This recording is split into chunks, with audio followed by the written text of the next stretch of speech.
একটাকে বলা হয় ফিক্সড অ্যাসেট, একটাকে বলা হয় কারেন্ট অ্যাসেট। ফিক্সড অ্যাসেট আর কারেন্ট অ্যাসেট জিনিস কি আমাকে বলতে পারবেন? যাতে এক্সাম্পল, কিন্তু তার মানে ডেফিনিশন বা অ্যাট্রিবিউটস ক্যারেক্টারিস্টিক মানে ওটা মানে স্থায়ী সম্পত্তি। তার মানে হ্যাঁ 12 মাসের পরেও ইউজ করব, মানে more than one accounting period জুড়ে যার ফাইন্যান্সিয়াল বেনিফিট কোম্পানি ডিরাইভ করবে তাকে বলা হয় ফিক্সড অ্যাসেট। অ্যাসেট কাকে বলে বলতে পারি? অ্যাসেট কাকে বলে? অ্যাসেট হতে গেলে তিনটে কন্ডিশন স্যাটিসফাই করবে। কোনো কিছু অ্যাসেট কিনা তার জন্য তিনটে কন্ডিশন আছে।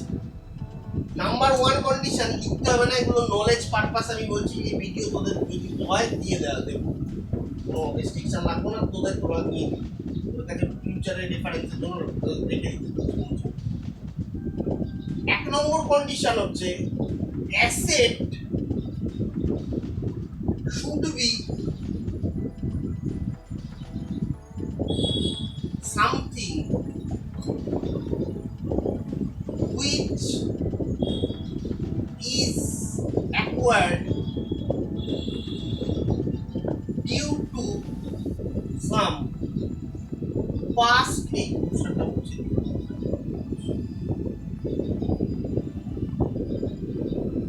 effort।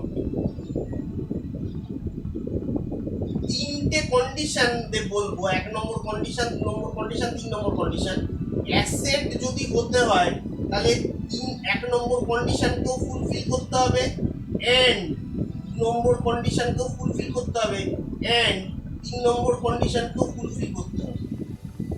যদি এক নম্বর কন্ডিশনকে ফুলফিল করে শুধুমাত্র, দুই আর তিনকে ফুলফিল না করে তাহলে তাকে অ্যাসেট বলা হবে না।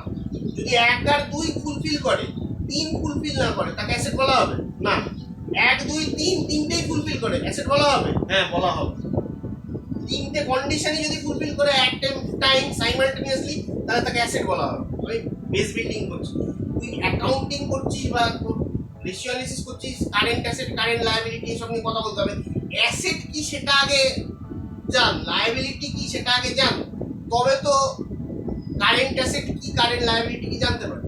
এবার অ্যাসেট বলতে বোঝাচ্ছে তিনটে কন্ডিশনই যদি কোনো বিষয়ে স্যাটিসফাই করে তাকে অ্যাসেট বলে। অ্যাসেট নাম্বার ওয়ান কন্ডিশন হচ্ছে asset should be something which is acquired due to some past effort. মানে যদি টাইম লাইন রাখি, এটা যদি প্রেজেন্ট হয় এটা হবে পাস্ট আর এটা হবে ফিউচার।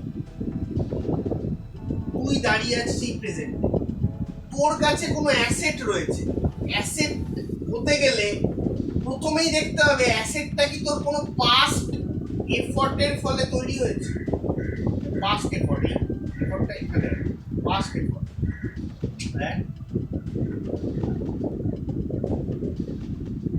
টাইম লাইন এটা হচ্ছে পাস্ট এফর্টের ফলে তৈরি হতে হবে। এটা হচ্ছে পাস্ট এফর্ট, পাস্ট এফর্ট। এই পাস্ট এফর্টের ফলে অ্যাসেট তোর, তুই দাঁড়িয়ে আছিস এখানে প্রেজেন্ট, এটা হচ্ছে তোর প্রেজেন্ট। প্রেজেন্টে তুই দাঁড়িয়ে আছিস, তোর কাছে কোনো অ্যাসেট আছে, সেই অ্যাসেটটা অবশ্যই পাস্ট এফর্টের ফলে তৈরি হয়েছে। ফর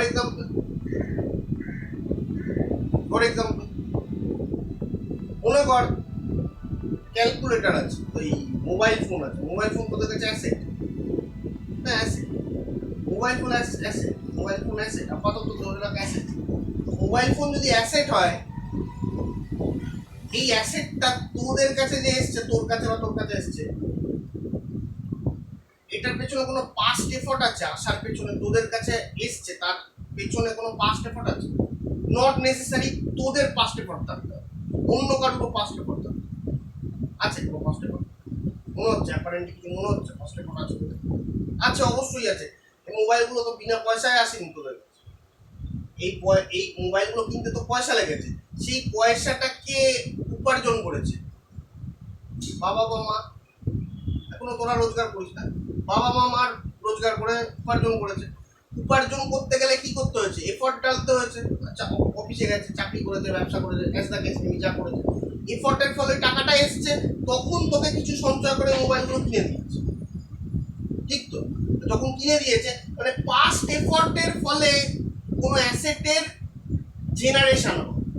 আচ্ছা, তোর অ্যাসেট, তোর কাছে কোনো অ্যাসেট আছে, ইজ ইট নেসেসারি যে তোরই পাস্ট এফর্টের ফলে ওই অ্যাসেটটা জেনারেট করেছে? এরকম কোনো নেসেসিটি আছে না। তোদের এক্সাম্পলেই দেখ যে মোবাইলটা তোরা এফোর্ড করিসনি, কারণ টাকা রোজগার করা, এখন তোরা স্টুডেন্ট লাইফে রয়েছিস, তোদের টাকা রোজগার করার প্রশ্নই আছে না। অন্য কেউ এফোর্ড করে তোর কাছে অ্যাসেট আসতে পারে। ফর এক্সাম্পল, তোকে কেউ গিফট দিয়েছে জন্মদিনে, বার্থডেতে একটা সোনার কিছু ব্রেসলেট বা কিছু অ্যাজ দ্য কেস দিয়েছে, কোনো জুয়েলারি আইটেম গিফট করেছে, সেটা তুই কোনো এফোর্ট করেছিস? অ্যাসেট টাকা তোকে যখন গিফট করেছে, তোর অ্যাসেটটা তোকে যখন গিফট করেছে, তোর অ্যাসেট, ঠিক তো? কিন্তু তোর এফোর্ট ইনভলভ আছে, ফার্স্ট এফোর্ট না। যে দিয়েছে তার, সে এফোর্ট দিয়েছে, সে তৈরি করেছে, মানে সে ওটাকে জেনারেট করে তোকে দিয়েছে। মানে asset should be something which is acquired into some past effort of owner or other person. ঠিকই তো বলেছি নাকি? ঠিক বলছি? লজিক ক্লিয়ার এটা? দ্বিতীয় কন্ডিশনে হচ্ছে asset must have future benefit. অ্যাসেটের সেকেন্ড অ্যাট্রিবিউটস বা ক্যারেক্টারিস্টিক্স হচ্ছে asset is something which must have future benefit, মানে which will derive some benefit in future. স্বাভাবিকভাবে অ্যাসেট রয়েছে, মোবাইল ফোন রয়েছে, ফিউচারের বেনিফিট পাবি, অন্তত আরো 4-5 বছর হয়তো পাবি। তারপরে বিক্রি করলে তখনও কিছু টাকা যে আসবে, স্ক্র্যাপ হিসেবে খারাপ হয়ে গেল, 10 বছর ব্যবহার করলে যেমন খারাপ, ধরো সে ফর এক্সাম্পল হয়ে গেল, কিন্তু তুই বিক্রি করে দিলি, সেখানেও মানে লোহার দরেও বিক্রি করিস, 200-500 টাকা তো পাবি, সেটাও বেনিফিট আসছে, ফাইন্যান্সিয়াল বেনিফিটও আসছে একটুখানি, এবং ওটা থেকে ওভারঅল ইউজ করার বেনিফিটও আসছে। তাহলে অ্যাসেট ইজ সামথিং মানে which must have some future benefit বলে তো, মানে asset is something which will yield or derive some benefit in future। ঠিক বলতে, ঠিক বুঝতে পারছি না? বুঝতে পারছি? কৃষ্ণ বুঝতে পারছি তো ভাই? বুঝতে পারছি?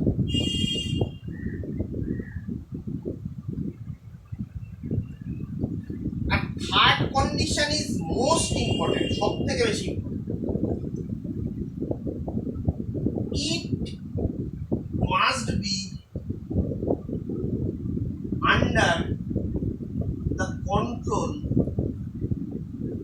of owner।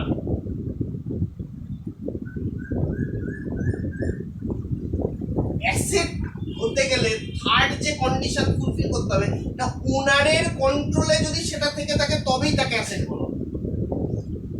এখানে আমি কিন্তু বলেছি ওনার অর আদার পার্সন, মানে জেনারেশন হতে পারে, ওনার নিজে জেনারেট করতে পারে, অথবা ওনার অন্য কারোর কাছ থেকে পেয়ে, মানে অন্য লোক জেনারেট করে ওনারকে গিফট করতে পারে, বা ওনারের কাছে ওনারকে দিতে পারে। কিন্তু এখানে থার্ড পয়েন্টে আমি আদার পার্সন ইউজ করিনি, এমফাসাইজ দেওয়ার মতো বিষয়, আদার পার্সন ইউজ করিনি। আমি বলেছি ওনারের কন্ট্রোলে অ্যাসেট থাকতে হবে বলে। তো এক্সাম্পল, বরানগরে মেট্রো স্টেশন আছে, আছে তো? আমি বোঝাতে পারছি তো? আমার অসুবিধা হচ্ছে? কোনো প্রশ্ন করবি আমার, একদম কোনো চাপ, যতবার কিছু বলবি আমি ফোন করবো। বরানগরে একটা মেট্রো স্টেশন আছে, হ্যাঁ।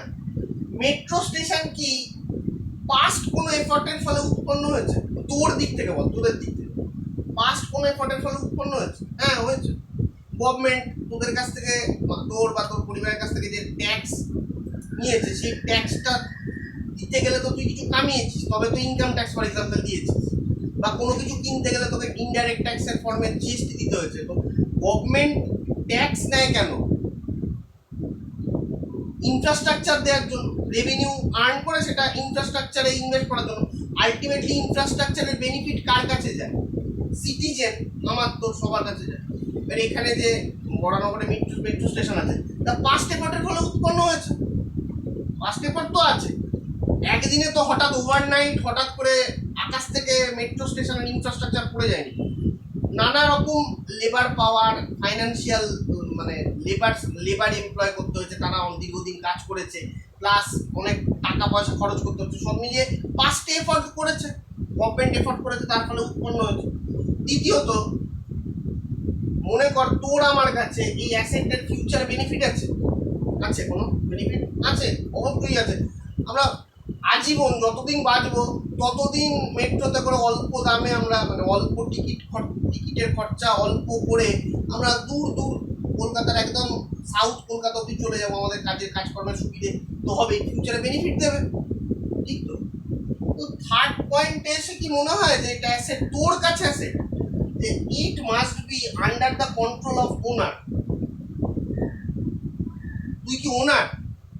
তোর কন্ট্রোলে নেই। ফর এক্সাম্পল, মনে কর সানডেতে মেট্রো বন্ধ থাকে, এবার তুই বলছিস গভর্নমেন্টকে যে আমার সানডেতে টালিগঞ্জে যেতে হবে, একটা কাজ আছে। আমি তো আমার ট্যাক্সের টাকায় তো আপনি এই ইনফ্রাস্ট্রাকচারটা বানিয়েছেন, তাই জন্য আমার কথাও আপনাকে শুনতে হবে। রবিবার আমি একা যাব বা আমার সাথে কিছু বন্ধু বান্ধব যাবে, তারও টিকিট কাটবে, কিন্তু আপনি মেট্রোর পরিষেবাকে চালু রাখবেন, গভর্নমেন্ট শুনতে বাধ্য। তার মানে তোর কি কন্ট্রোলে আছে ওটা? ওনারের কন্ট্রোলে থাকতে হবে। তোর যদি কন্ট্রোলে ওটা না থাকে তাহলে তোর ওটা অ্যাসেট নয়। প্রথম দুটো কন্ডিশন তো ফুলফিল করেছে তোর পার্সপেক্টিভ থেকে। পাস্টে তোর কোনো এফর্টের ফল তো মানে ওই মেট্রোর ইনফ্রাস্ট্রাকচার গঠনের পেছনে তোরও তো কন্ট্রিবিউশন ছিল, মানে আমাদের প্রত্যেকেরই ট্যাক্সের টাকা ইনভেস্টেড হয়েছে, তাহলে আমাদেরও কন্ট্রিবিউশন ছিল, তাহলে আমাদের পাস্ট এফর্ট ইনভলভ ছিল। দ্বিতীয়ত, ওটা থেকে আমরা ফিউচারে বেনিফিট পাবো, ট্রাভেল করার বেনিফিট পাবো। কিন্তু থার্ড কন্ডিশনে গিয়ে দেখছি আমাদের কন্ট্রোলে ওই ইনফ্রাস্ট্রাকচারটা নেই, গভর্নমেন্টের কন্ট্রোলে আছে। তাহলে ওটার যে প্রকৃত ট্রু ওনার সেটা হচ্ছে গভর্নমেন্ট, নট উই, আমরা। তাহলে আমরা যদি না হই ওটার ওনার, তাহলে ওটা কি আমাদের কাছে বেসিক্যালি অ্যাসেট না। কারণ ফার্স্ট কন্ডিশন আর সেকেন্ড কন্ডিশন ফুলফিল করলো, থার্ড কন্ডিশন ফুলফিল করছে না। আর আমি বলেছি অ্যাসেট হতে গেলে all the three condition should be simultaneously, একসাথে স্যাটিসফাইড। Making sense? বোঝা যাচ্ছে? এই কি অ্যাসেটের এই তিনটে বৈশিষ্ট্য থাকে, ঠিক আছে?